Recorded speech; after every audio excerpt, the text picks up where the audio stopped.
के तट पर बसा हुआ है? फटाफट से लगाइए भाई। नासिक शहर एग्जाम की दृष्टि से बहुत ही इंपॉर्टेंट क्वेश्चन है। नासिक शहर किस नदी के तट पर स्थित है दोस्तों? फटाफट से फोन डालो प्रश्न को। ये टेक्निकल ने क्या कर दिया बीच बीच में। तो नासिक शहर आपको बताना है दोस्तों, ये किस है? हाँ, नासिक शहर किस नदी के किनारे? नदी से रिलेटेड बहुत पूछेगा आपसे। जैसे एग्जांपल फॉर में आपको दो चार बताना चाहता हूं। अगर आपसे कोई बोल दे कि कानपुर, कानपुर शहर आपसे कोई बोल दे कि कानपुर, तो कानपुर किस नदी के किनारे?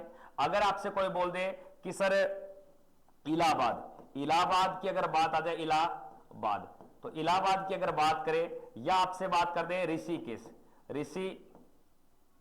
ऋषिकेश, तो ऋषिकेश की बात याद रखनी है। या बात कर ले आपसे हरिद्वार, क्या कर ले? हरिद्वार, ठीक ना। या आपसे बात कर ले पटना, क्या कर ले दोस्तों? पटना। या आपसे बात कर ले वाराणसी, वाराणसी। ये सारे के सारे जितने भी मैंने आपको शहर लिखे हैं, ये किस नदी के किनारे है दोस्तों? ये गंगा के किनारे। जिस प्रकार से आपसे पूछ लेगा अयोध्या शहर, अयोध्या, अयोध्या जो शहर है दोस्तों, अयोध्या, ये सरयू नदी के किनारे, सरयू, सरयू नदी के किनारे।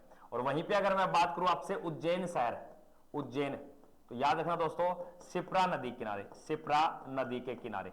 वहीं पे अगर मैं बात करूं आपसे लखनऊ, तो लखनऊ आपको ध्यान देना, ये आपके पड़ता है गोमती नदी किनारे, गोमती नदी के किनारे। वहीं पे अगर मैं बात करूं जबलपुर, जबलपुर, तो जबलपुर जो शहर है दोस्तों, ये किसके किनारे है? तो आप बोलोगे नर्मदा के किनारे। वहीं पे अगर मैं बात करूं जौनपुर शहर, जौनपुर, तो जौनपुर किस नदी के किनारे है? तो आपका जवाब होगा गोमती के किनारे। वहीं पे अगर मैं बात करूं आपसे कि जो कटक शहर है, ये किस नदी के किनारे है दोस्तों? तो कटक शहर पड़ता है महानदी के किनारे। किसके किनारे दोस्तों? महानदी के किनारे। अगर मैं आपसे बात करूं कि जो आपके कोलकाता शहर है, कोलकाता, तो कोलकाता शहर किस नदी के किनारे है? तब आपका जवाब होगा हुगली नदी किनारे। किसके किनारे? हुगली के किनारे। अगर मैं आपसे बात करूं कि जो राजमुंद्री, राजमुंद्री जो शहर है दोस्तों, तो राजमुंद्री ये किसके किनारे पड़ता है? गोदावरी, गोदावरी के किनारे। अगर मैं आपसे बात करूं कि नासिक शहर किस नदी किनारे है? तो गोदावरी। विजय कृष्णा के जो किनारे है दोस्तों, उसका नाम आता है विजयवाड़ा, विजयवाड़ा। तो विजयवाड़ा किसके किनारे है? कृष्णा किनारे।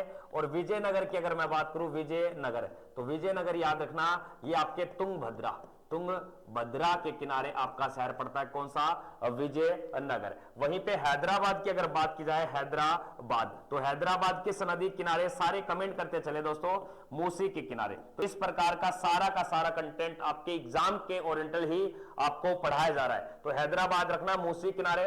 वहीं पे अगर मैं बात करूं आपसे कि जो अहमदाबाद, अहमदाबाद, और प्लस में आपके गांधीनगर, गांधीनगर, ये दोनों किस नदी किनारे पड़ते हैं? तो आपका राइट उत्तर होगा साबरमती के किनारे। और वहीं पे अगर मैं बात करूं आपसे, ये आपसे श्रीनगर, क्या बात दोस्तों? श्रीनगर, तो श्रीनगर याद रखना, ये झेलम के किनारे। किसके किनारे? झेलम के किनारे। वहीं पे अगर मैं बात करूं आपसे हड़प्पा, हड़प्पा जो स्थल है दोस्तों, ये किसके किनारे?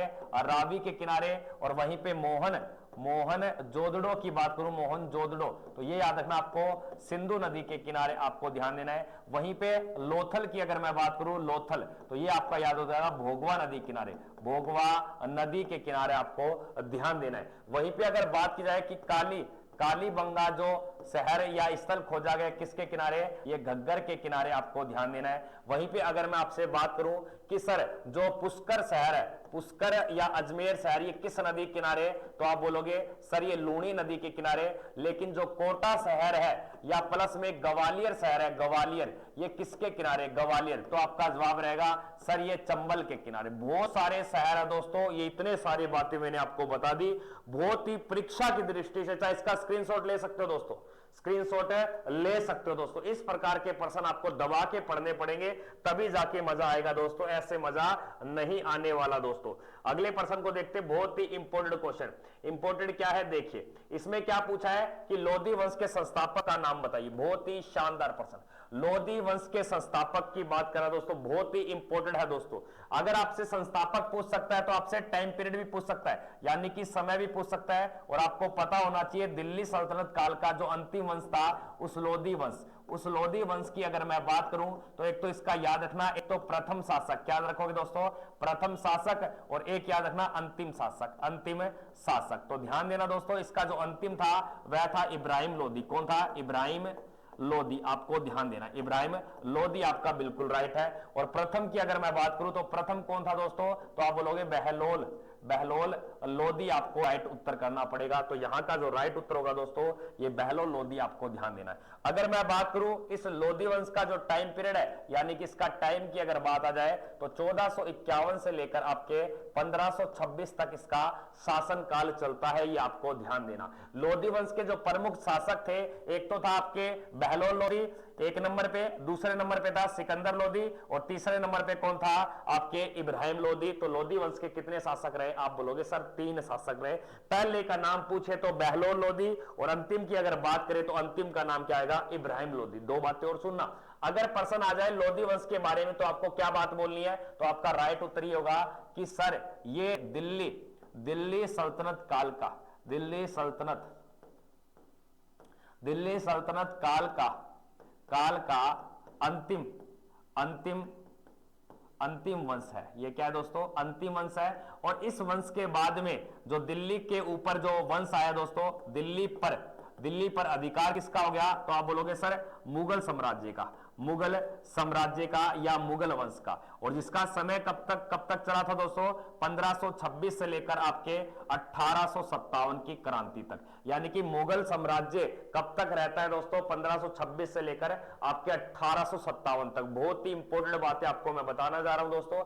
लोधी, सिकंदर लोधी की बात याद रखना, 1504 में आगरा नगर की स्थापना की, आगरा नगर की क्या की दोस्तों, स्थापना की। आपको ध्यान देना, किसने भैया, सिकंदर लोधी ने। और बताते हैं इस सिकंदर लोधी ने 1506 में यानी कि दिल्ली सल्तनत काल की क्या बना दी, राजधानी। और राजधानी किसे बना दी दोस्तों, आगरा शहर को बना दी। लेकिन प्रश्न आ जाए कि सर इब्राहिम लोधी का जो अंतिम, यानी कि या अंतिम आप बोल सकते हो 21 अप्रैल आपके 1526 में एक युद्ध होता है जिसे बोलते हैं पानीपत का युद्ध। और पानीपत युद्ध में आपके बोल सकते हो कि लोधी वंश का अंत हो गया। तो पानीपत का जो पहला युद्ध था, फर्स्ट युद्ध में क्या हो गया दोस्तों, लोधी वंश का अंत हो जाता है। ये सारी बातें आपको ध्यान देना, ये इतनी इंपॉर्टेंट बातें भाई।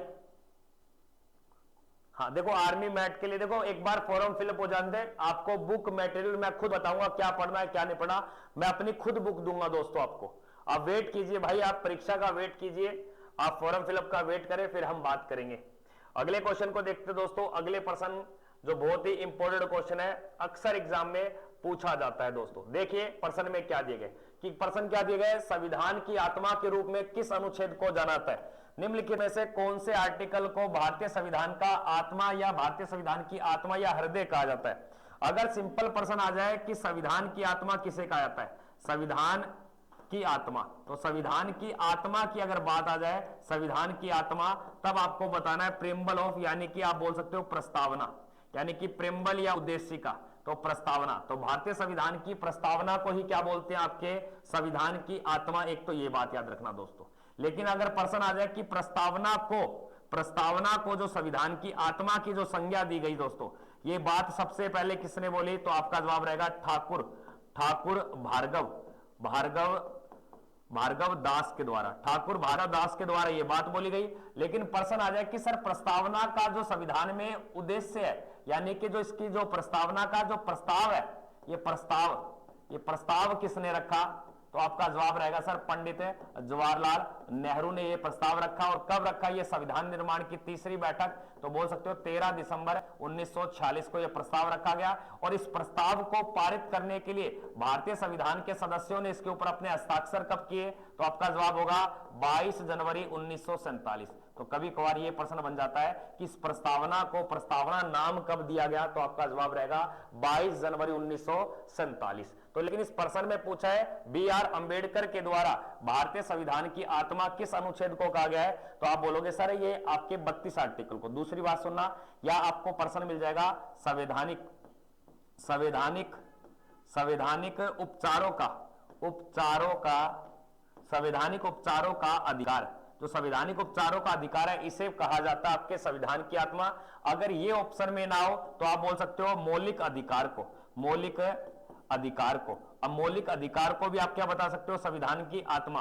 अगर ये ऑप्शन में ना हो तो आप बोल सकते हो सर भाग संख्या 3 को, यानी कि भाग संख्या किसको भैया, थर्ड को, भाग संख्या थर्ड को। या भाग संख्या थर्ड ना हो तो दोस्तों इसे आपके इंग्लैंड में किस नाम से जाना जाता है, तो आप बोलोगे मेगना कार्टे, मेगना कार्टे।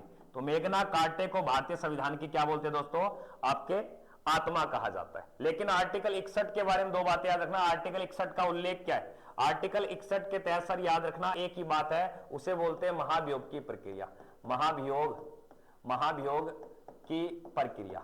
तो महाभियोग की जो प्रक्रिया है दोस्तों वो ध्यान देना, वो किसके लिए काम में ली गई है, तो आपका जवाब क्या रहेगा, राष्ट्रपति। क्या रहेगा दोस्तों, राष्ट्रपति को क्या करना है, पद से हटाने के लिए, पद से हटाने के लिए, हटाने के लिए। तो ये बात कहां दी गई है, आर्टिकल 61 में दी गई। आर्टिकल 370 को पूर्णतः क्या कर दिया दोस्तों, समाप्त कर दिया गया। और ये कब कर दिया गया, तो आप बोलोगे सर 2019 में, 2019 में से पूर्णतः समाप्त कर दिया। लेकिन आर्टिकल 1 में क्या दिया गया, भारत राज्यों का एक संघ है, यानी कि भारत एक राज्यों का क्या है, भारत एक राज्यों का संघ है। तो भारत राज्यों का संघ है, यानी कि सभी जो राज्य वो किस में समाहित है दोस्तों, संघ में समाहित है। ये आपको ध्यान देना, ये प्रक्रिया हमने कनाडा के संविधान से ली है। देखो भाई साहब आप बिल्कुल भी रुचि नहीं ले सकते भाई, कमेंट सेक्शन तो बिल्कुल भी नहीं चलाते आप, अरे कम से कम रुचि नहीं लेते आप, शेयर तो कर सकते हो सेशन को। इतना बढ़िया नॉलेज आपको कहीं नहीं मिलेगा दोस्तों। मैं खुद आपको यहां लिखता हूं, YouTube के ऊपर जो भी आपको डिफेंस में अगर आर्मी में इस प्रकार का कंटेंट दे देता है दोस्तों, मैं आपके पूरी जिंदगी आपसे 1 रुपया नहीं लूंगा जब तक आप नौकरी नहीं दे जाते दोस्तों। परवीन सर, वलमत sir, Kundu sir, Gagan sir, Pooja ma'am, Diksha ma'am इतनी मेहनत आपके लिए कर रही है, पीपीटी वगैरह बना रहे, फिर भी आप हमारे कंटेंट को या हमारे मैटर को शेयर नहीं करते भाई साहब। तो भाई साहब मैं नहीं पढ़ाऊंगा भाई, ये छोड़ दिया मारकर। अब देखते हैं कितने बच्चे शेयर करते हैं दोस्तों। YouTube पे ऐसा कंटेंट आपको और कोई प्रोवाइड करवा रहा है अभी एट ए प्रेजेंट, चाहे कोई भी हो दोस्तों, तो मैं आपको फ्री ऑफ कॉस्ट पढ़ाऊंगा। साथ में आपके यानी कि जो मेरी मैडम के हाथों का खाना आपको खिलाऊंगा डेली। इस प्रकार का कंटेंट आपको कोई दे रहा है भाई साहब, ऐसे ऐसे कंटेंट लाते हैं कि राष्ट्रपति का वेतन कितना होता है, टिक मारा आगे भाग गए। राष्ट्रपति का क्या होता है, टिक मारा आगे भाग गए। यार यहाँ पे हर एक टीचर अपनी अहम भूमिका निभा रहा है, किसके लिए, 2023 में जिन बच्चों ने सपना देखा है, जिन बच्चों के माता पिता ने सपना देखा है कि अब की बार हमारा बेटा जरूर लगेगा। और ये तो परमानेंट भर्ती है दोस्त, परमानेंट है, भर्ती है। अब भी आप नहीं समझ रहे तो कब समझोगे भाई साहब, समझ जाओ। आपके एग्जाम की दृष्टि से बहुत ही इंपॉर्टेंट क्लास चल रही है भाई। चलो कोई बड़ी बात नहीं है, आगे बढ़ता हूं। अगले प्रश्न में क्या दिया गया है, नेक्स्ट देखिए। भारत और बांग्लादेश के बीच बस सेवा शुरू की गई थी दोस्तों। तो भारत और बांग्लादेश के बीच में जो बस सेवा शुरू की गई थी किस वर्ष में की गई थी दोस्तों, फटाफट से बता दो, आप पढ़ने वाले हो या नहीं हो, अब पता चल जाएगा कितना, ठीक है ना। इस क्वेश्चन को मैं यहीं पे छोड़ता हूं, आगे निकालता हूं बढ़िया प्रश्न आपके लिए, शानदार प्रश्न जो एग्जाम की दृष्टि से बहुत ही इंपॉर्टेंट क्वेश्चन बन जाता है। ये निकाला मैंने, बस अभी रुको, आप रुको रुको रुको रुको, बस बस बस बस, आ गया आ गया आ गया आ गया। अब बता दो क्या दिए गए, प्याज का सर्वाधिक उत्पादन भारत के किस राज्य में ज्यादा किया जाता है, प्याज का सर्वाधिक उत्पादन भारत के किस राज्य में ज्यादा किया जाता है दोस्तों, उत्तर प्रदेश में, मध्य प्रदेश में, महाराष्ट्र में या आपके राजस्थान में। प्याज के बारे में कई बात याद रखना, प्याज एक आपके क्या है, तना है, तना। ये कैसी फसल है दोस्तों, तना फसल। ये आपको कई बार पूछा था, प्याज एक क्या है, तना। तो प्याज का जो पेय योग्य भाग खाते हैं वो क्या चीज होती है, उसका तना होती है दोस्तों, ना कि जड़ करना। प्याज की अगर मैं बात करूं दोस्तों, प्याज के लिए आपने नासिक शब्द सुना होगा, नासिक मंडी के, क्या सुना होगा दोस्तों, नासिक मंडी। और ये नासिक मंडी कहां पड़ती है दोस्तों, महाराष्ट्र में। कहां पड़ती है, महाराष्ट्र में। अब महाराष्ट्र की जब बातें आ गई तो 3 बातें याद रखना, सर्वाधिक आपके अंगूर, अंगूर, ठीक है ना, और सर्वाधिक आपके संतरे। तो सर्वाधिक संतरे हो गए, अंगूर हो गए, प्याज हो गए, ये सारे कहां होते हैं आपके महाराष्ट्र में। और प्लस में मोटे अनाज, मोटे अनाज। तो मोटे अनाज भी कहां होते हैं, तो भी आपका जवाब क्या रहेगा, महाराष्ट्र। जब इतनी बातें पूछ सकता है तो और भी बातें पूछ सकता है, जैसे आपसे बोल देगा कि सर यूपी में सर्वाधिक क्या होता है, यूपी में। तो यूपी में याद रखना सर्वाधिक होता है भाई दुग्ध, यानी कि दूध। प्लस में आपके गन्ना, प्लस में आपके चीनी मत करना दोस्तों, आलू कर लेना। क्या कर लेना दोस्तों? आलू आपका राइट उत्तर हो जाएगा। प्लस में गेहूं, क्या करोगे? गेहूं। लेकिन आपको तमिलनाडु में केला बताना, लेकिन पहले केला जो होता था ये आपके उत्तर प्रदेश में, तो केले की बात आ जाए तो आपको तमिलनाडु करना पड़ेगा दोस्तों। तो इस प्रकार का भाई साहब मैटर आपको बहुत ही जरूरी है याद रखना दोस्तों, ठीक है ना। तो राजस्थान में सर्वाधिक अगर मैं बात करूं तो याद रखोगे भाई, चना हो गया, प्लस में तिल हो गया, प्लस में सरसों, सरसों हो गया, ठीक है ना, मूंग हो गया, और प्लस में मोठ हो गया दोस्तों, मोठ, प्लस में गवार हो गया दोस्तों, प्लस में बाजरा हो गया, बाजरा। तो ये सारे क्या होते हैं भाई? राजस्थान में, ठीक है ना। अगले प्रश्न को देखिए, अगले प्रश्न में क्या दिया गया? अच्छा प्रश्न है दोस्तों, क्या दिया गया देखिए। 1857 के विद्रोह में इलाहाबाद का नेतृत्व किसने किया था? इलाहाबाद के नेता कौन थे? जैसे मंगल पांडे कहां क्या था, बहादुर शाह जफर कहां का था, ये सारी बातें आपकी परीक्षा की दृष्टि से वेरी वेरी मोस्ट इंपोर्टेंट है दोस्तों। क्या दिया गया भाई साहब? 1857 के विद्रोह। अब 1857 के विद्रोह की बात आ गई तो तीन बातें सुनते चलना। आपसे बोलेगा कि 1857 की पहली, यानी कि जो इसकी पहली घटना कहां घटी थी? पहली घटना, तो पहली घटना आपको याद रखना दोस्तों, ये घटी थी आपके 29 मार्च को। कब घटी थी? 29 मार्च को। और ये कहां पे घटी थी दोस्तों? बैरकपुर, बैरकपुर। ये बैरकपुर छावनी कहां पड़ती है, जिसे हम क्या बोलते हैं? 34वीं एनआई, 34वीं एनआई, या बोल सकते हो कलकत्ता में। और यहां का जो नेतृत्व किया था ये किसने किया था? मंगल पांडे ने। किसने किया था दोस्तों? मंगल पांडे ने। बाप और आयुषन नाम के दो अंग्रेज अधिकारियों की हत्या कर दी। ये पहली क्रांति की घटना घटती है। लेकिन पहली क्रांति की जो शुरुआत होती है दोस्तों, ये शुरुआत कहां से हुई? तो शुरुआत याद रखना, ये हुई थी दोस्तों 10 मई को। कब हुई थी? 10 मई 1857 को। और ये होती है मेरठ से। कहां से होती है? मेरठ, या इसे हम बोलते हैं आपके 20वीं एनआई, 20वीं एनआई, नेटिव इन्फेंट्री। आपको ध्यान देना है। लेकिन प्रश्न आ जाए कि सर 1857 की क्रांति की जो निश्चित डेट रखी गई, निश्चित डेट, और वो डेट क्या रखी गई थी दोस्तों, वो थोड़ा सा ध्यान देना। निश्चित जो डेट रखी गई उस डेट का नाम क्या है? तो उस डेट का नाम बोलोगे सर ये 31 मई को होनी थी। कब होनी थी? 31 मई 1857 को होनी चाहिए थी, लेकिन पहले यह घटना घट गई। इस 1857 की क्रांति के जो प्रतीक चिन्ह थे दोस्तों, प्रतीक चिन्ह, प्रतीक चिन्ह की अगर मैं बात करूं दोस्तों, वो याद रखना, उसका नाम आता है चपाती, चपाती, या बोल सकते हो रोटी, या और प्लस में आप याद रखना कमल का फूल, कमल का फूल आपको ध्यान देना है। और आपसे क्या पूछ सकता है कि जब 1857 की क्रांति की गई, 1857 की क्रांति के समय भारत का गवर्नर जनरल कौन था? तो आपका जवाब रहेगा लॉर्ड कैनिंग। कौन था दोस्तों? लॉर्ड कैनिंग आपका राइट उत्तर होगा। लॉर्ड कैनिंग आपका बिल्कुल राइट उत्तर होगा। और 1857 की क्रांति से रिलेटेड एक प्रश्न यह भी बनता है कि सर इसका दिल्ली का नेतृत्व किसने किया था? दिल्ली का नेतृत्व, तो आप बोलोगे बहादुर शाह जफर, बहादुर शाह जफर। आपने सुना होगा ना, मेरे पिया गए रंगून वहां से किया है टेलीफोन तेरी याद सताती है। तो ये गाना इसी से रिलेटेड है। बहुत बड़ा शायरबाज था ये, बहादुर शाह जफर बोल दो, या बहादुर शाह इसे थर्ड के नाम से जानते हैं। और वहीं पे अगर आपसे कोई बोल दे लखनऊ का नेतृत्व किसने किया, लखनऊ का नेतृत्व, तो याद रखना बेगम, बेगम हजरत, हजरत महल के द्वारा, बेगम हजरत महल के द्वारा। और वहीं पे अगर आपसे मैं पूछ लूं कि सर कानपुर का नेतृत्व किसने किया, कानपुर का नेतृत्व, तो कानपुर का नेतृत्व किया था नाना, नाना साहेब ने, नाना साहिब के द्वारा इसका नेतृत्व किया गया। वहीं पे आपसे बोल दिया जाएगा ग्वालियर का नेतृत्व किसने किया था, तो ग्वालियर का तात्या टोपे। और जगदीशपुर बिहार का आपसे पूछे तो कुंवर सिंह हो जाएगा। लेकिन इलाहाबाद का जो नेतृत्व किया दोस्तों, वह किया आपके लियाकत अली के द्वारा। किसके द्वारा दोस्तों? Liaquat Ali is the right उत्तर हो जाएगा। समझ गए? इतनी बातें, इतना कंटेंट भाई साहब। एक चाणक्य विद्यापीठ, चाणक्य नीति से चलेंगे दोस्तों, चाणक्य नीति से चलना है।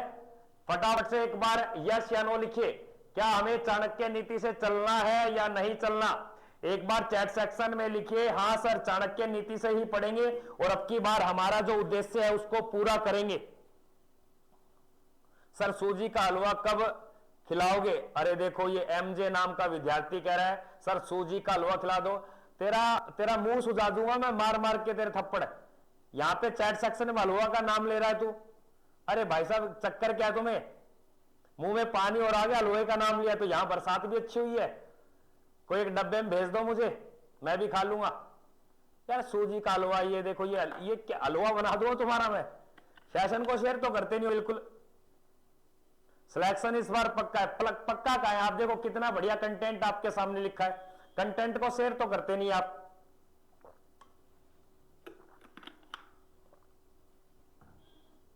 एक कह रहा हलवा खा लो, इसकी शकल जलेबी जैसी बात कर रहा हलवे की है। तेरा बनाऊं मोर और बिना पाक का मोर, धे पटकी, बड़ा कह रहा हलवा खा लो। शकल देखी है तेरी, न्यू गोल गोल घुमेड़ी जलेबी वर्गी सी। करे शेयर भाई। हाँ, तो देखिए अगले प्रश्न को पढ़ते, इस प्रश्न का राइट उत्तर हो जाएगा ये आपके। आगे देखिए अगला प्रश्न क्या दिया गया, बहुत ही शानदार प्रश्न है। इस प्रश्न को तो बिल्कुल भी गलत कर दिया तो आपके फटाफट फोन में से थप्पड़ लगेंगे दोस्तों। जिंक का प्रतीक क्या है? जिंक वही है जिसे हम क्या बोलते हैं दोस्तों? जस्ता। क्या बोलते हैं दोस्तों? जस्ता। दो बातें आपको बताना चाहता हूं। अगर आपके पास दोस्तों क्या है? तांबा है। क्या है आपके पास? तांबा है। और तांबे में आपने मिला दिया दोस्तों टीन। क्या मिला दिया? टीन। तो आपका जो रिजल्ट आएगा उसे बोलेंगे कांसा। क्या बोलेंगे? कांसा धातु। क्या बोलेंगे? कांसा। अगर आपके पास तांबा है और तांबे में आपने क्या मिला दिया दोस्तों? तांबे में मिला दिया आपने जस्ता। क्या मिला दिया? जस्ता। और ऐसी धातु को बोला जाता है आपके भाई साहब पीतल। क्या बोला जाता है? पीतल। ये आपको ध्यान देने हैं, ये दोनों मिश्र धातु है। तो कर लोगे? करो तो आपकी मर्जी, ना करो तो भी आपकी मर्जी। तो भाई ये कई बार आता है, जैसे Zn किसका है, Pb किसका है, K किसका है, Na किसका है, ये सारे के सारे आप फटाफट से चैट सेक्शन में बताइए कि सर ये उसका है, ये उसका है, ये उसका है। सर जी Zn चल चमेली बाजार में तुझे झूला झूलाऊं। बड़े चमेली याद आ रही है, चमेला बना दूं तुम्हारा। चमेला, चमेला देखा कभी? तो देखिए ये आपके किसका हो जाएगा? Na, sodium. सोडियम का क्या करे भाई? ये आपके नाइट्रोजन का। K किसका है? पोटेशियम का। हाँ, और Pb किसका भाई? सीसा। और Zn किसका भाई साहब? जिंक का। और Au की अगर बात करूं तो भाई मैं आपके सामने Au, तो ध्यान देना सोना। और Ag की अगर मैं बात करूं, Ag चांदी ला दो। Ag सुनते हो? चांदी। और Al की मैं बात करूं तो भैया एल्युमिनियम। एल्युमिनियम आपको ध्यान देना। वहीं पे अगर मैं बात करूं आपसे H की तो हाइड्रोजन। और वहीं पे आप बात करूं He की तो हीलियम। और वहीं पे अगर मैं बात करूं Ar की तो ये बहुत सारे हो जाएंगे दोस्तों ऑर्गन। ये आप बोर्ड भी कम पड़ गया भाई साहब। सोडियम का, के पोटेशियम का। वेरी गुड, पढ़ने वाले बच्चे हमारे साथ जुड़े भाई साहब। और अब की बार तो सिलेक्शन पार है, अब की बार तो नैया पार कर देंगे। आगे देखिए गुरु गोविंद सिंह का जन्म किस शहर में होता? अच्छा प्रश्न है दोस्तों, लगा दो बाल। गुरु गोविंद सिंह का जन्म किस शहर में हो दोस्तों? फोड़ डालो प्रश्न को, शानदार प्रश्न है। पेपर निकालना है तो अब की बार तो भाई साहब लगाने पड़ेंगे उत्तर। और डेली इसी प्रकार का सेशन आपके सामने आता रहेगा दोस्तों। तो गुरु गोविंद सिंह का जो जन्म हुआ था दोस्तों, ये किस वर्ष हुआ था? तो आपका जवाब होगा सर ये 1666 में गुरु गोविंद सिंह का जन्म होता है। और 1708 में इनकी मृत्यु होती है। और मृत्यु कहां हुई थी? नांदेड़। नांदेड़। और नांदेड़ कहां पड़ता है दोस्तों? महाराष्ट्र में। लेकिन इनका जन्म पूछे तो जन्म याद रखना पटना में। कहां हुआ था? पटना में। दो बातें बताता हूं। एक तो आपको याद रखना सिख धर्म के संस्थापक, सिख धर्म के संस्थापक। तो आपका जवाब क्या रहेगा? और एक प्रश्न आएगा सिख धर्म के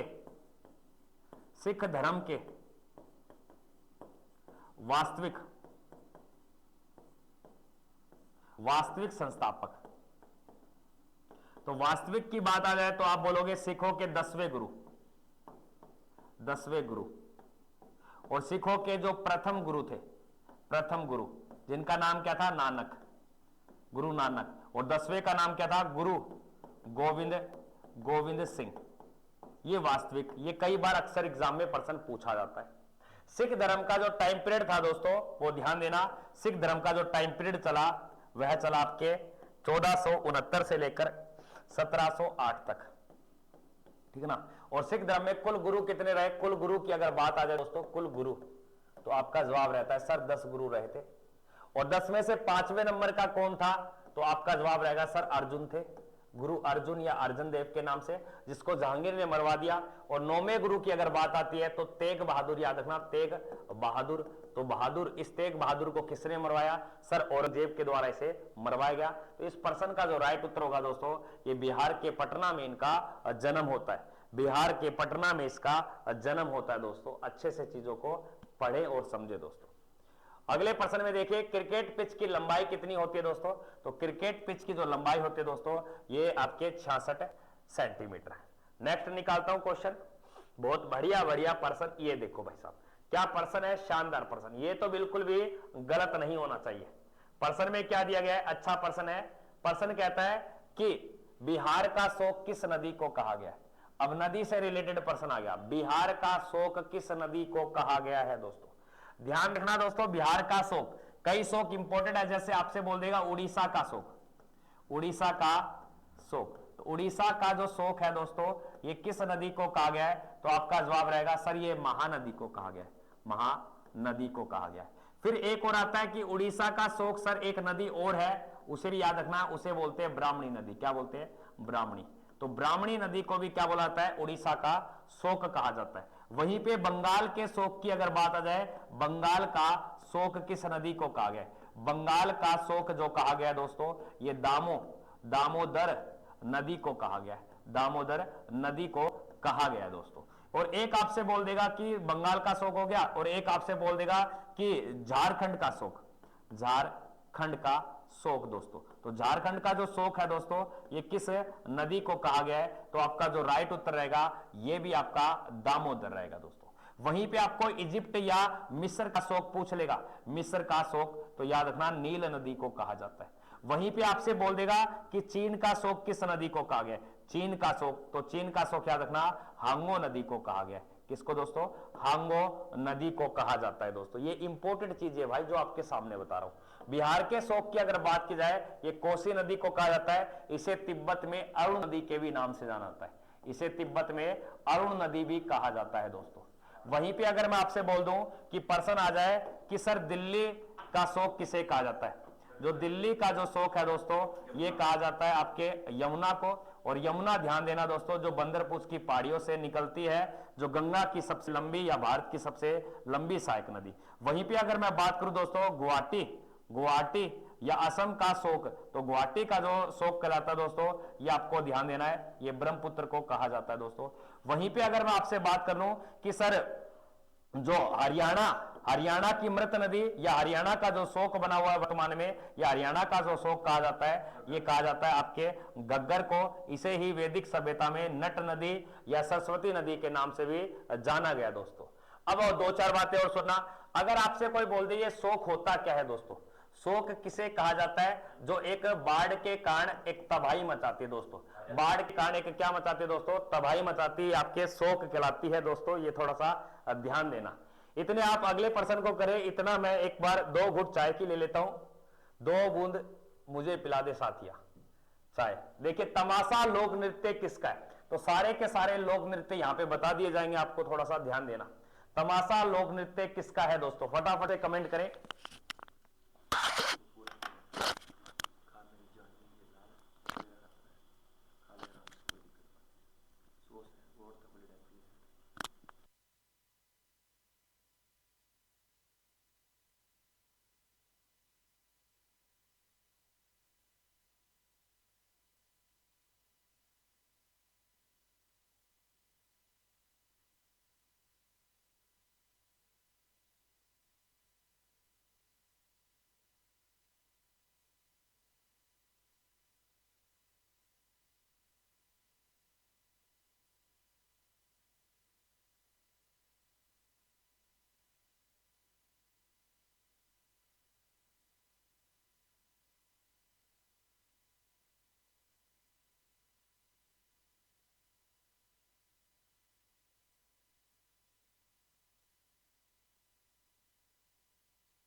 क्वेश्चन में क्या दिया, तमाशा लोक नृत्य। चाय बहुत मीठी थी आज तो। देखो लोक नृत्य से रिलेटेड आपको बहुत प्रश्न पूछेगा। जैसे छोटे छोटे नृत्य आपको बताता हूं। एक तो आपसे पूछेगा मटकी नृत्य का है। मटकी नृत्य की अगर बात आ जाए तो आपको ध्यान देना दोस्तों, ये आपके एमपी का है। एक आपसे पूछेगा कजरी। कजरी लोकगीत भी और नृत्य भी है, ये कहां का है, यूपी का दोस्तों। एक आपसे बोलेगा खोल नृत्य कहां का है, खोल, या इसी के साथ याद रखना खोल या मांडी नृत्य, ये कहां का है दोस्तों, गोवा का, आपको ध्यान देना। एक आपसे बोल देगा छऊ नृत्य का है, छऊ। तो छऊ जो नृत्य है दोस्तों ये बिहार, और बिहार से प्लस में याद रखना आपको झारखंड। क्या रखोगे, झारखंड। उसके बाद में अगर बात की जाए तो आपसे याद रखना आप यक्षगान, यक्षगान। तो यक्षगान जो नृत्य है दोस्तों ये आपके कहां का है, कर्नाटक का। तो ये आपको ध्यान देना। और भी अगर आपसे बोल दे कि एक चोग नृत्य, चोग नृत्य, ये कहां का है दोस्तों, नागालैंड का। कहां का है दोस्तों, नागालैंड का, ये आपको ध्यान देना है। एक आपसे बोलेगा कि सुइया नृत्य, सुइया, तो ये सुइया जो नृत्य है दोस्तों ये कहां का है, राजस्थान का। एक आपको देगा कानबेलिया, कानबेलिया, तो कानबेलिया जो नृत्य है दोस्तों ये भी कहां का है, राजस्थान का। लेकिन राजस्थान का जो फेमस बहुत है उसका नाम है घूमर। क्या है दोस्तों, घूमर। तो घूमर कहां का, आपके राजस्थान का। लेकिन आपसे बोल देगा तमाशा नृत्य, तमाशा, तमाशा प्लस में आपके लावणी, तमाशा प्लस में लावणी, ये दोनों कहां के पड़ते हैं दोस्तों, महाराष्ट्र के। गणेश चतुर्थी और दही हांडी भी कहां का है, महाराष्ट्र का। लेकिन आपसे बोल देगा हाड़ो, हाड़ो नृत्य प्लस में आपके गरबा नृत्य, और प्लस में आपके डांडिया नृत्य, डांडिया। तो ये तीनों के तीनों कहां के दोस्तों, तो आपका जवाब रहेगा गुजरात। क्या रहेगा दोस्तों, गुजरात। ठीक ना। और भी बहुत सारे हैं, जैसे देखते चलना एक बार आप। अगर आपसे कोई बोल दे कि ये आपके गिद्दा, गिद्दा और प्लस में आपके भंगड़ा, तो ये दोनों के दोनों कहां के दोस्तों, पंजाब का, याद रखना। एक आपसे बोल देगा नौटंकी, नौटंकी, तो नौटंकी प्लस में रास, रास, नौटंकी प्लस में आपके रास लीला। तो रास जो लीला है दोस्तों ये कहां के दोनों के दोनों, तो ये पढ़ते हैं आपके सर यूपी के आपके। लेकिन तमाशा की बात कर रहा है तो ये कहां का है दोस्तों, आपके महाराष्ट्र का। तो राइट उत्तर हो जाएगा इसका महाराष्ट्र। क्या हो जाएगा दोस्तों, महाराष्ट्र इसका बिल्कुल राइट उत्तर है। पढ़ने वाले बच्चे जुड़े क्लास में। वो भी एक दो याद रख लेना दोस्तों आपको। जैसे नृत्य में पूछेगा आपसे कि मुखोटा नृत्य, मुखोटा, मुखोटा, और या आपसे बोल देगा युद्ध नृत्य।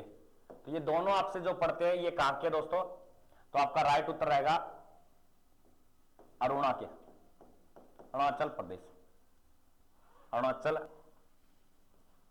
अरुणाचल प्रदेश के। लेकिन एक याद रखना आप, राउफ नृत्य, राउफ, तो ये कहां का है दोस्तों, जम्मू एंड कश्मीर का।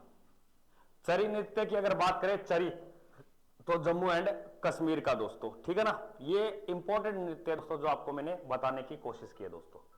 अगले प्रश्न में देखिए, अगले प्रश्न में क्या देगा, बहुत ही अच्छा व शानदार प्रश्न पूछेंगे। और शानदार भी कैसा, आप भी बोलोगे गुरुजी मजा आ गया।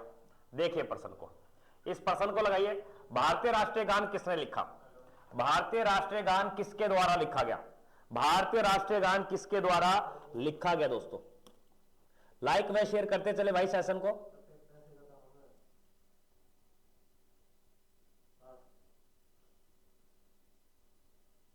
लाइक व शेयर करते रहे। देखो भारतीय राष्ट्रीय गान, अब राष्ट्रीय गान की बात आ जाए तो आपसे पहली बार इसे पहली बार गाया गया।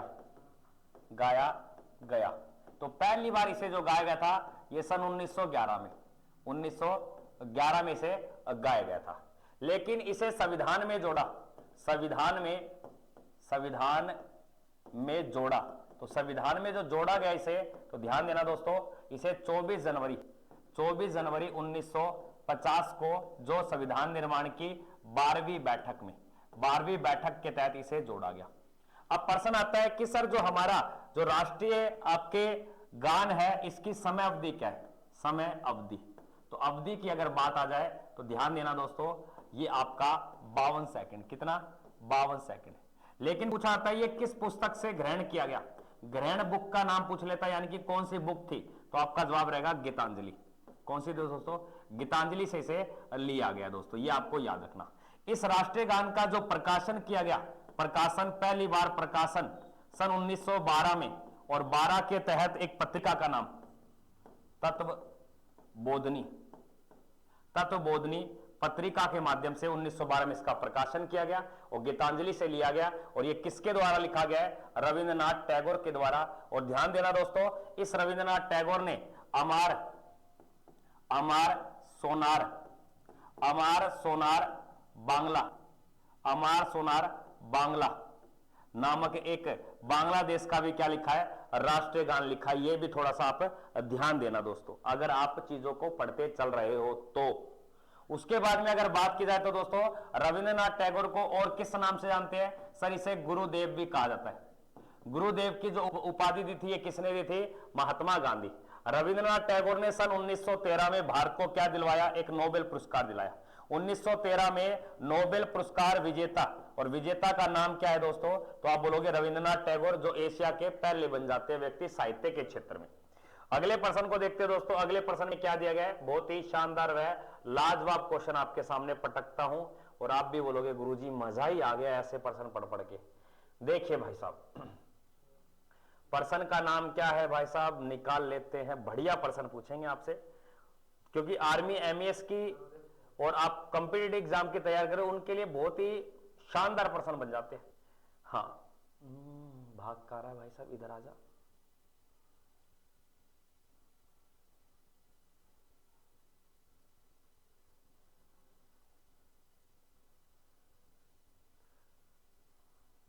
हाँ, ये प्रश्न लो, इस प्रश्न को करें भाई साहब।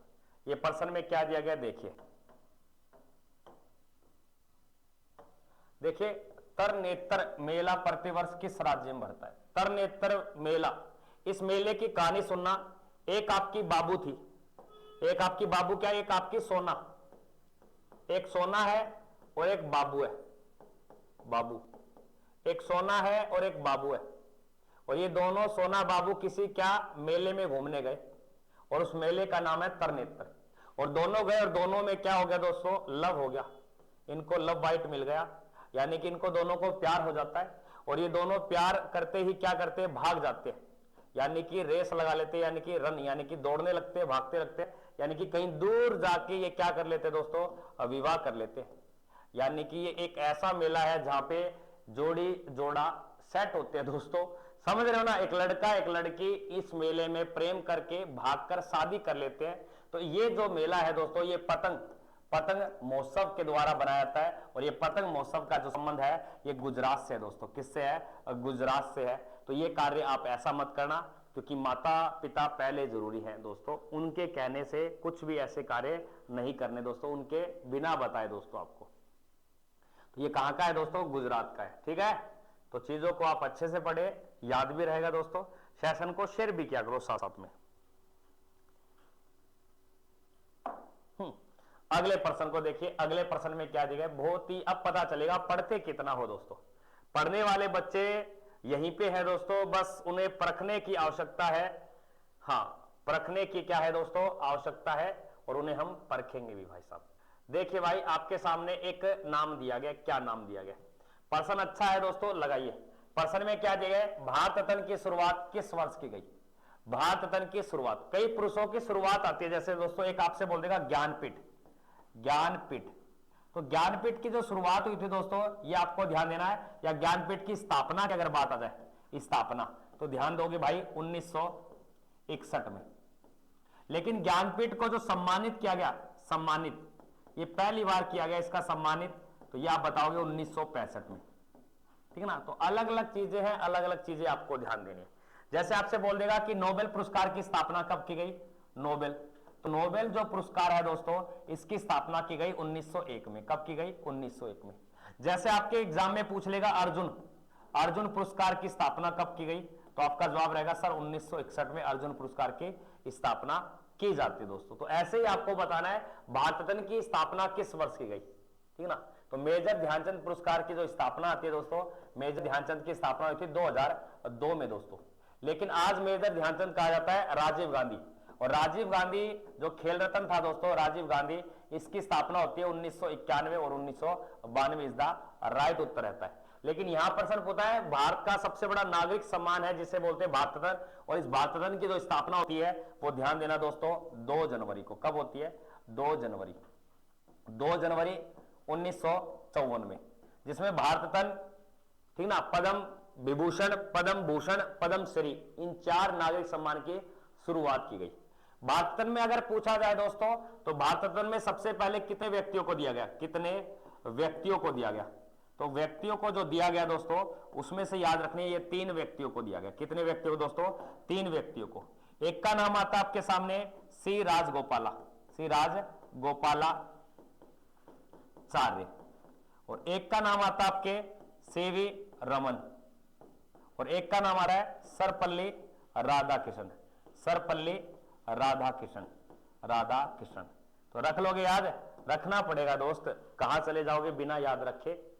एक कह रहा था सूजी का हलवा खाना है मुझे, भाई कुछ भी खा सकता है, बस आप सेशन को शेयर ही नहीं करते।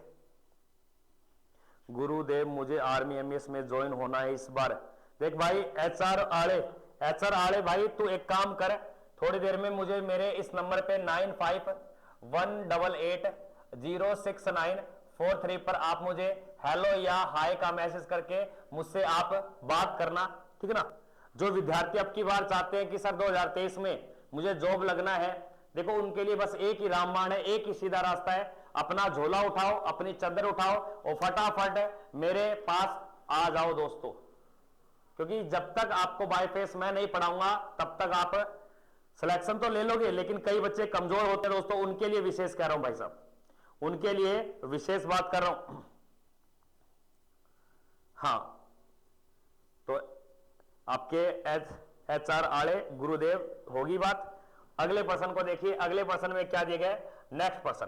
नेक्स्ट प्रश्न में देखिए भाई साहब, अच्छा ही प्रश्न आपको दिया जाएगा, और ये रहा आपके सामने प्रश्न भाई साहब। हाँ, ऐसे प्रश्न थोड़ी देंगे, बात आप भी बोलो गुरुजी मजा ही आ गया। देखिए प्रश्न, क्या प्रश्न है? शानदार प्रश्न है। प्रश्न में पूछा क्या है दोस्तों, देखिए क्या कहता है, लोकसभा का सदस्य बनने के लिए सर कम से कम कितनी आयु होनी चाहिए? लोकसभा का जो सदस्य बनना है दोस्तों, कम से कम कितनी आयु होनी चाहिए दोस्तों? हर्षल 1954, हर्षल भाई पढ़ता है भाई साहब। एमजे ये भाग गया लड़का, बीच में भाग बोल जाते हो आप, कोई नहीं, जब पेपर सर पे आ जाएगा ना तब आओगे भाग भाग के, गुरुजी पढ़ा दो, गुरुजी पढ़ा दो। तो लोकसभा का सदस्य होने के लिए जो न्यूनतम आयु होती है दोस्तों कितनी? अब देखो आपको 2-4 बातें बताता हूं आपको। अगर आपको राष्ट्रपति बनना है, बन सकते हो, कोई बड़ी बात नहीं है, कि राष्ट्रपति जो बनने की जो आयु होती है गुरुजी वो 35 कौन याद कर रहा है? 35 वर्ष। और उपराष्ट्रपति यानी कि वाइस प्रेसिडेंट के लिए भी कितनी होती है? 35 वर्ष। और राज्यपाल की भी अगर बात करें तो राज्यपाल के लिए भी कितनी होती है दोस्तों? 35 वर्ष। वहीं पे अगर मैं बात करूं पीएम की और आपके सीएम की, तो पीएम और सीएम दोनों के लिए याद रखोगे 25 वर्ष। और वहीं पे अगर मैं बात करूं आपके लोकसभा और राज्य की विधानसभा, इन दोनों के लिए कितनी होती है? 25 वर्ष। एक आती है राज्यसभा और एक राज्य की विधान परिषद, इन दोनों के लिए जो होती है दोस्तों वो 30 वर्ष होती है। लेकिन वोटर यानी कि जो वोट डालने की न्यूनतम आयु होती है दोस्तों, ये आपको ध्यान देना है 18 वर्ष। लेकिन आपको सरपंच बनना है या स्थानीय चुनाव का यानी कि कोई सदस्य बना है सरपंच, तो सरपंच के लिए कितनी आयु होती है? 21 वर्ष। मेयर, पार्षद, वार्ड पंच वगैरह सब के लिए क्या होती है दोस्तों? 21 वर्ष। लेकिन यहां तो प्रश्न लोकसभा का पूछा है, अब लोकसभा का उत्तर क्या हो जाएगा दोस्तों? 25 वर्ष। क्या हो जाएगा दोस्तों? 25 वर्ष इज द राइट उत्तर होगा दोस्तों। आप ये 35, अरे एचआर आरे तने कई बार समझा दिया, तने आना पड़ेगा, अरे तने आना पड़ेगा रे। अगले प्रश्न को देखिए, अगले प्रश्न में क्या दिया गया? बहुत ही बढ़िया प्रश्न, और प्रश्न का नाम क्या है देखिए भाई, क्या प्रश्न दिया गया है। विश्व स्वास्थ्य संगठन यानी कि WHO, वर्ल्ड हेल्थ ऑर्गेनाइजेशन का हेडक्वार्टर यानी कि मुख्यालय कहां पे पड़ता है दोस्तों? फोड़ डालो प्रश्न को, फोड़ डालो, उड़ा डालो प्रश्न को।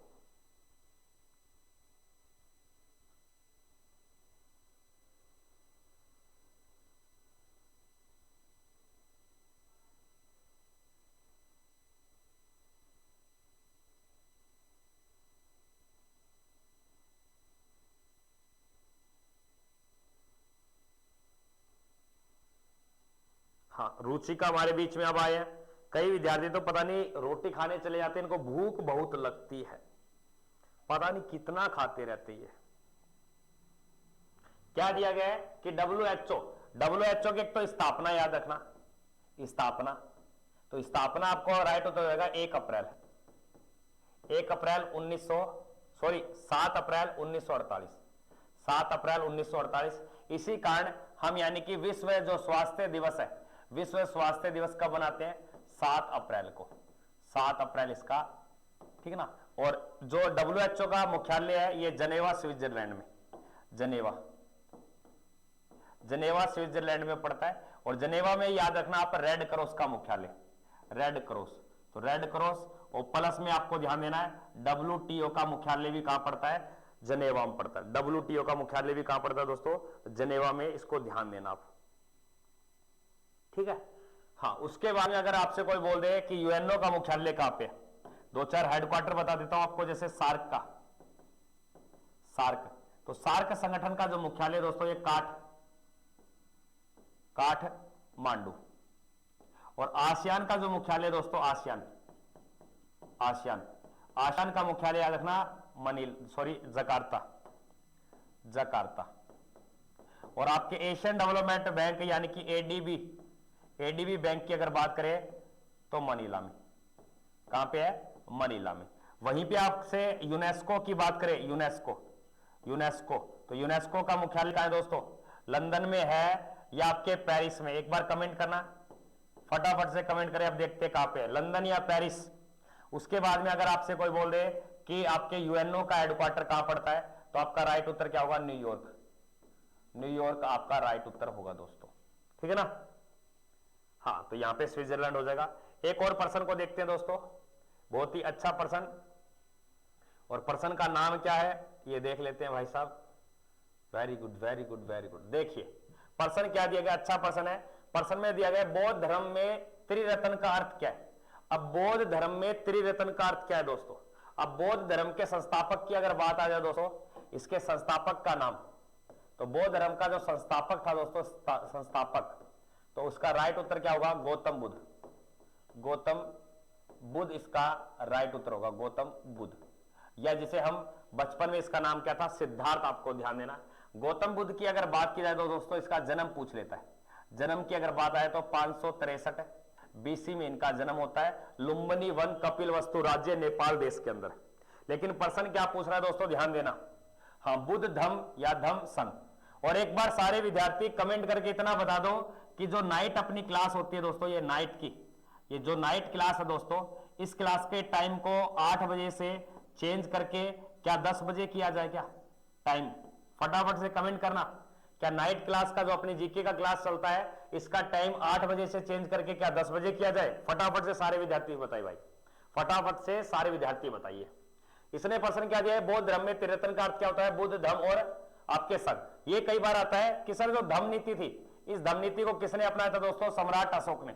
सम्राट का मतलब क्या होता है? जो 4 क्षेत्रों पे विजय प्राप्त करता है, धम्म नीति। और धम्म नीति अशोक ने कब अपनाई थी? तो 261 ईसा पूर्व में, जब कलिंग का युद्ध के बाद दोस्तों।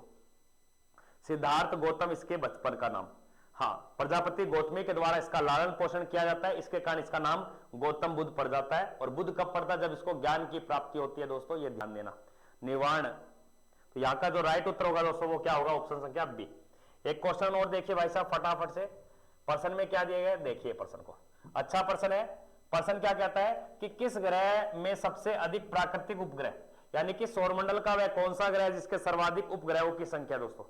सौरमंडल में किस ग्रह के सर्वाधिक उपग्रह पाए जाते हैं दोस्तों? फटाफट से उत्तर बताए भाई। सौरमंडल में किस ग्रह के सर्वाधिक उपग्रह पाए जाते हैं मेरे भाई? बता दो भाई, फोड़ डालो पर्सन को, उड़ा दो गिरदा। मजा ही अब आएगा भाई साहब, सेशन में मजा ही अब आएगा। बच्चे अब जुड़ने लगे ना, हाँ। और इसके बाद में आपकी किसी क्लास चलेगी भाई साहब? रीजनिंग की क्लास। और रीजनिंग की क्लास का समय क्या है? 9:30 पे। ये आपके प्यारे और सुंदर से और बहुत ही सुशील, हाँ, बलवंत सर आपके लिए रीजनिंग की क्लास लेके आएंगे 9:30 बजे दोस्तों। तो सारे सेशन को अटेंड करें, क्योंकि रीजनिंग का जो पोर्शन रहता है ये 25 का रहता है। कितने का रहता है? 25। ये क्रीम है, इस क्रीम को लूट ले जाओ दोस्तों, मजा ही कुछ और है। प्रश्न क्या दिया गया है कि सौरमंडल के कौन कौन से ग्रह हैं दोस्तों? तो आप बोलोगे सर एक तो बुध है, और बुध का याद रखना दोस्तों कोई भी नहीं है। एक आपको ध्यान देना शुक्र, सर शुक्र का भी कोई उपग्रह नहीं है। लेकिन बात की जाए सर पृथ्वी, पृथ्वी का एक है, उसे मून बोलते हैं। मंगल की अगर बात की जाए दोस्तों, उसे हम दो डिमोस और फोबोस के नाम से। वहीं पे बृहस्पति की अगर बात की जाए दोस्तों, बृहस्पति, तो बृहस्पति की याद रखना 79 आपका राइट उत्तर रहेगा। और आपके शनि की अगर मैं बात करूं तो शनि का रहेगा आपके 82।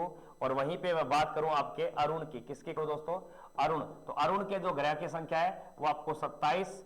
और आपके वरुण की अगर मैं बात करूं दोस्तों तो ग्रहों की संख्या कितनी है? 14। तो हमारे सौर मंडल में जो ग्रह है दोस्तों, ग्रह ये तो 8 है, लेकिन उपग्रहों की अगर बात करूं दोस्तों, उपग्रह ये 205। ये कितने हैं? 205। और सबसे ज्यादा उपग्रह किसके भाई साहब? तो आपका राइट उत्तर होगा सैटर्न यानी कि शनि के। किसके दोस्तों? शनि के।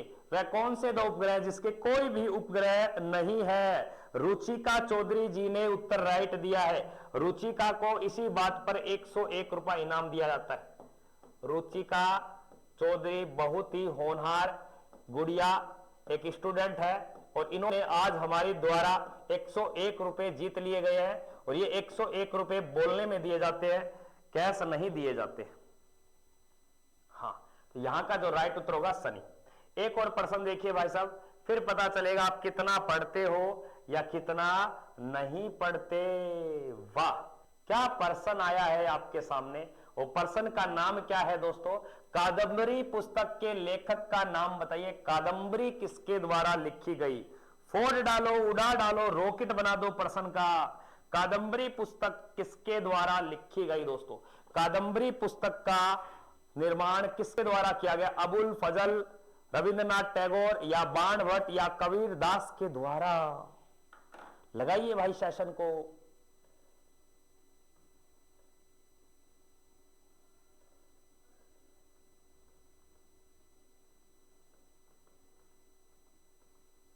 अब पता चलेगा कितना पढ़ते हो या कितना नहीं पढ़ते।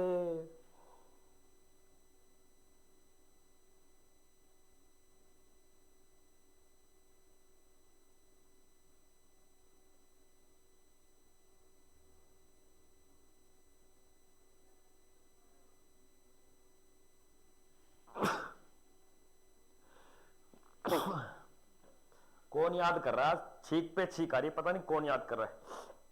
देखो, कादम्बरी नामक जो पुस्तक लिखी गई है ये बाण भट्ट के द्वारा लिखी गई है। और यहां देना है बाण भट्ट की एक और याद रखना आप, हर्षचरित्र। हर्षचरित्र, हर्षचरित्र। वहीं पे कबीरदास की याद रखना भाई, बीजक। बीजक। वहीं पे याद रखना आप अबुल फजल की हो जाएगी आपके आईने। आईने ए अकबरी। और वहीं पे अगर मैं बात करूं रविंद्रनाथ टैगोर की पोस्ट ऑफिस। Post office. और प्लस में चित्रा, और प्लस में आपको गीतांजलि। गीतांजलि, ये सारी की सारी आपको बुक थोड़ा सा याद रखना। एक पुस्तक पूछता हूं, बहुत ही इंपॉर्टेंट है, और जो बताएगा मजा ही आ जाएगा। My life my mission. My life my mission नामक जो पुस्तक है ये किसके द्वारा लिखी गई? और एक पूछता हूं, माई ट्रूथ। माई ट्रूथ, ये पुस्तक किसके द्वारा लिखी गई? ये दो बुक आपके सामने दी गई है, दोनों के उत्तर सही बताओ। हर्षचरित्र के कादम्बरी कवि थे गुरुजी। बिल्कुल रुचिका, आप होशियार हो, बिल्कुल।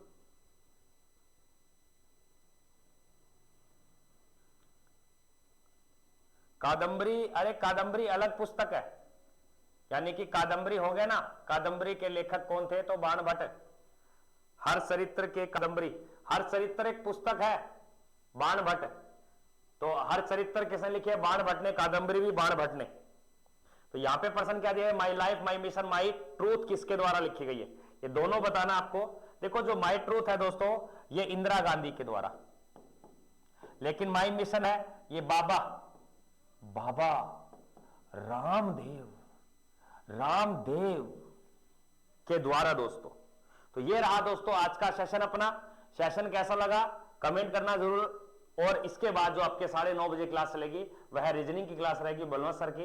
मिलते हैं नेक्स्ट वीडियो में, तब तक के लिए जय हिंद, वंदे मातरम।